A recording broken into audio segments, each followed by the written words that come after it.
El Señor esté con vosotros. Lectura del Santo Evangelio según San Marcos.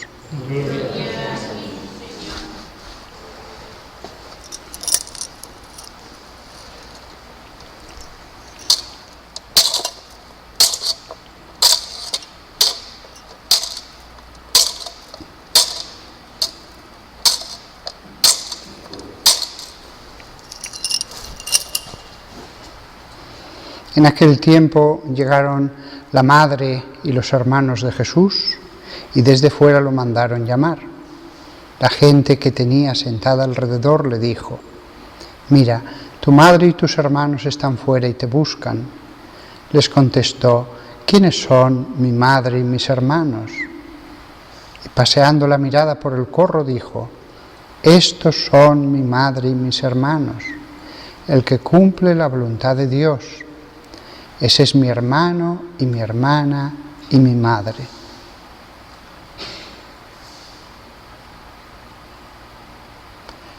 Palabra del Señor.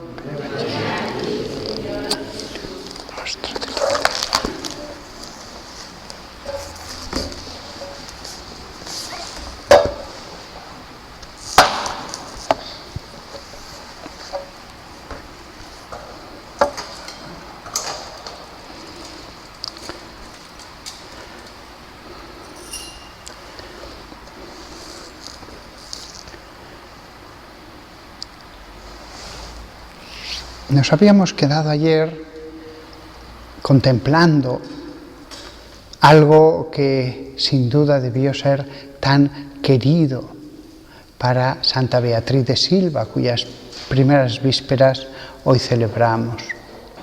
Ella que era tan mariana, ella debió haber meditado muchas veces a María no sola, sino en relación a José, en compañía con José. En esa época, siglo I, evidentemente las mujeres, como todas las del mundo, estaban sometidas a sus maridos, injustamente sometidas.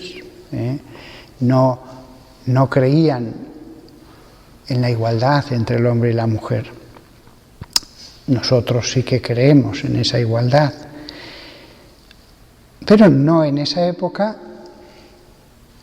y por tanto San José tenía esa mentalidad y María había crecido en esa mentalidad. Sin embargo, aunque San José podía mandar y María se sometía, indudablemente la relación entre ellos fue siempre, cuando surgieran las cosas, de hablarlo, de dialogar. Estoy seguro de que San José no tenía otro deseo que hacer feliz a su mujer. Y su mujer no tenía otro deseo más que hacer feliz a San José. Cualquier cosa antes que contristarle a él, cualquier cosa antes que contristarla a ella. Si las personas verdaderamente santas hacen penitencia, él estaba encantado de someter su voluntad a ella y ella a él. Podía mandar, seguro que no mandó en los, me imagino que 30 años que estuvieron juntos, 30 o 32 o 31, no lo sabemos. Seguro que no mandó ni una vez. Esta relación entre José y María nos da la luz para ver cómo tienen que ser las relaciones dentro de un convento, en un monasterio, en la iglesia, en una diócesis y en la iglesia.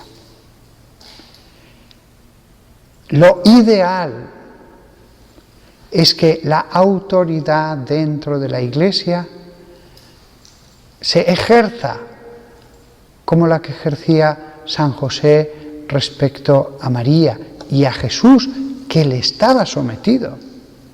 Jesús era obediente al Padre, a la cabeza de esa familia. Jesús era obediente. Esa relación es la que Dios quiere para un monasterio, para una diócesis, para la Iglesia entera. Desgraciadamente, puede haber momentos en que la autoridad deba ejercerse de otro modo, pero siempre es el mismo amor el que dirigía a San José en la casa de Nazaret, el que debe dirigir a un párroco, a un obispo, al papa, cuando haya cuestiones en las que deba finalmente usar de su autoridad. El mismo amor que llevaba a San José a querer hacer la voluntad de María, a no contristarla, a darle gusto en todo, es el que llevaría a San José a tener que actuar de otras maneras en otras situaciones muy a su pesar. Es el mismo amor y es por amor, por lo que se hace una cosa y se hace otra. Pero la casa de Nazaret da luz acerca de cómo hacer las cosas, el cómo. Porque a veces, aun teniendo razón, el cómo hace que nos manchemos, que actuemos sí correctamente, pero mal en el modo. El qué sí, pero el cómo mal. El Espíritu Santo instruyó a San José para que actuara como padre, no externamente como un sacerdote en el templo, postrándose ante Jesús, hablando a Jesús como hablaría Moisés a Dios en el Sinaí, etc. No. El Espíritu Santo guió a José y a María para que actuaran como padres, porque Él quería unos padres. Entonces es verdad, San José espiritualmente, internamente, actuaba ante María como un sacerdote actuaría ante el arca. Actuaba ante Jesús como un sacerdote, no como un sacerdote, como Moisés se hubiera presentado ante Dios en lo alto del Sinaí. Interiormente sí. Pero externamente José fue instruido para actuar como un padre normal y corriente. No hacía genuflexión ante su hijo, no se postraba ante su hijo. ¿Cómo tenía que actuar sabiendo quién era Jesús? Requirió la instrucción del Espíritu Santo. ¿Cómo actuar José ante el Arca Santísima? Y él sabía que era el Arca Santísima, la verdadera Arca, que era María, requirió también esa instrucción. Él lo sabía. Lo que habían tenido en el Sancta Sanctorum, después ya sabéis que con la invasión la babilónica, fue ocultada por Jeremías en el monte Nebo. No sé si en la época del siglo I tendrían dentro una réplica, no lo sé. Lo más probable es que no hubiera nada, porque cuando Pompeyo el Grande entró en Jerusalén, lo conquistó, él entró a ver qué había dentro. Esto es en el siglo I a.C., y decía que no había nada. Pues bien, cuando en el Sancta Sanctorum estuvo verdaderamente el arca, auténtica y verdadera que se había construido en tiempos de Moisés, esa arca verdadera de los tiempos de Moisés, era imagen del arca verdadera, era símbolo del arca verdadera que era María.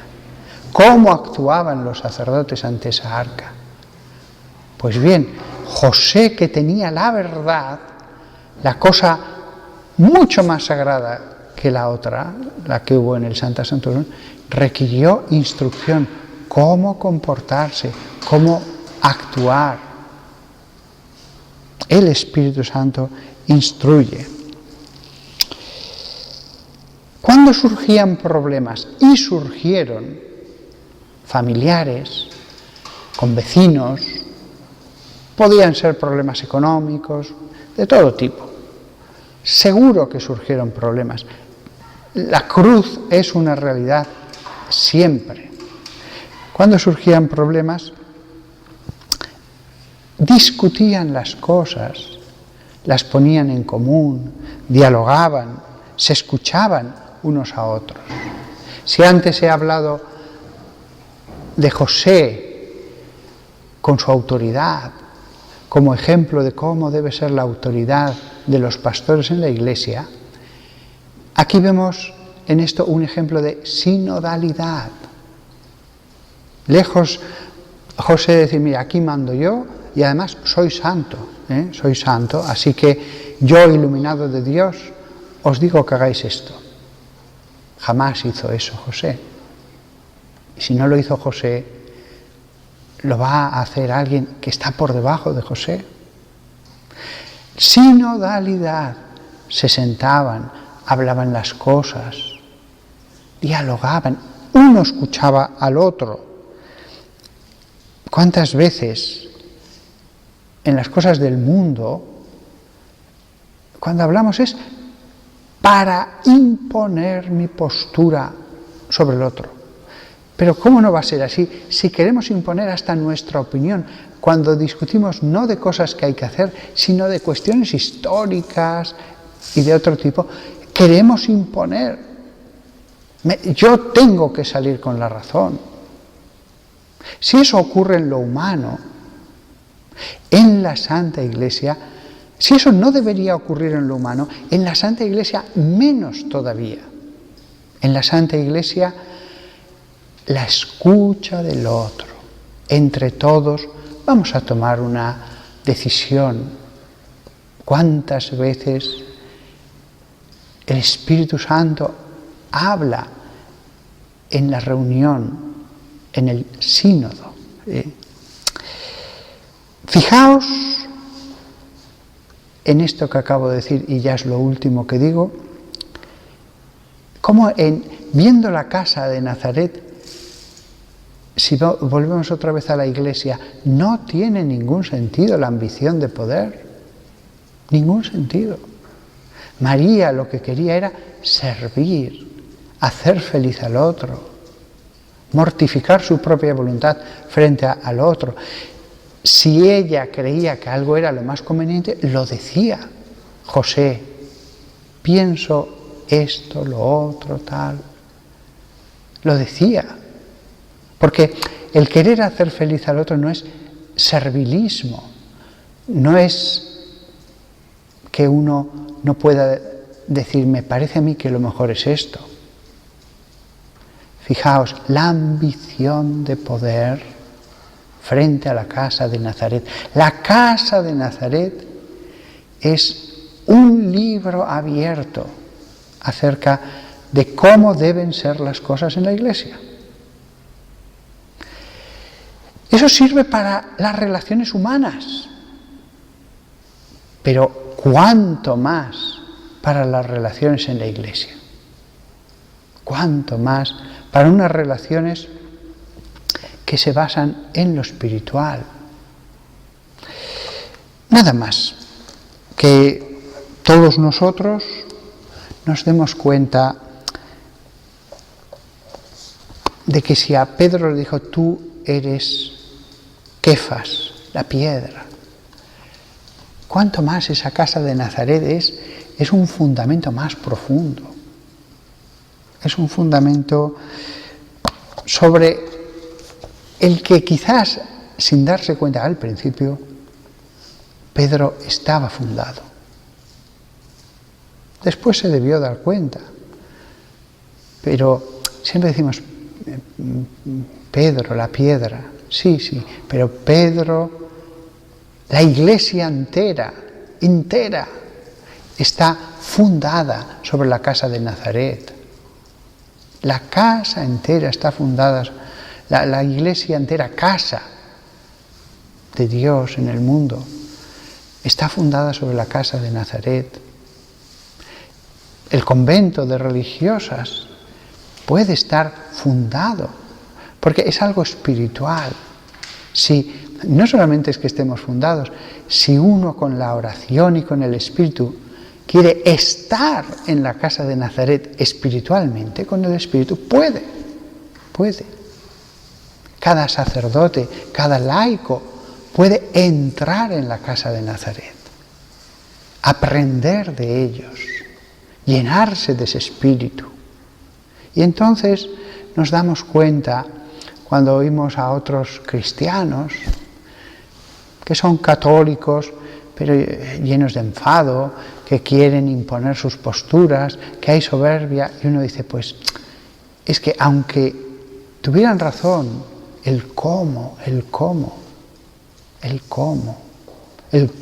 que es dulzura de Nazaret, el cómo que atrae, el cómo que está lleno de espíritu. La iglesia está fundada, claro, podemos pensar la iglesia inmensa y la casita de Nazaret pequeña. Sí, físicamente era muy pequeña, era pocos metros cuadrados, pero espiritualmente era inmensa. Espiritualmente era un fundamento que ya nos gustaría llegar a esa profundidad, a esa dureza de resistencia, de fortaleza, a esa amplitud en el espíritu, en el amor a Dios. Que todos nosotros hoy intentemos en la misa, sentándonos con María y con Jesús a la mesa, como Abraham con esos 3 enviados del cielo, intentemos vivir el espíritu de Nazaret alrededor de la mesa donde se partirá un pan que actúa en el espíritu, un pan en el que les hubiera entusiasmado tanto a María y a José haber podido tomar la Eucaristía durante esos 30 años, para que actuara directamente en el corazón. Claro que es verdad que en el fondo no la necesitaban, porque tenían ya a Jesús y lo tenían visible, y también actuaba en las almas, con lo cual en el fondo no perdieron nada. María recibe la Eucaristía cuando ya no tiene a Jesús y ha ascendido al cielo. En el fondo, ellos tenían la Eucaristía, y en el fondo ellos cada día, al mediodía, al caer la tarde, se sentaban alrededor de la mesa con Jesús. Que nosotros hoy recuperemos ese espíritu de Nazaret.